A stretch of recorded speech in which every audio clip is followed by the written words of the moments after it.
Clarendon County family.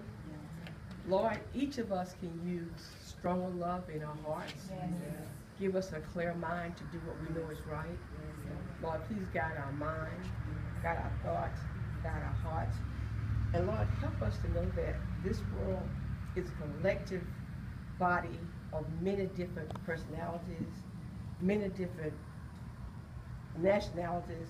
Lord, give us a peace, or give us tolerance. Help us understand that we're here to help each other, and that inclusiveness is strength. It's not a bad thing.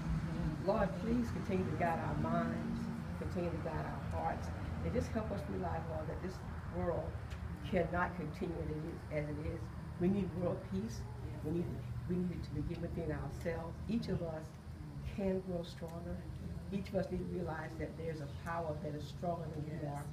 And it is my personal feelings and belief that once each of us realize and know that power is stronger and bigger than we are, then we will grow to develop a tolerance and a respect for each other.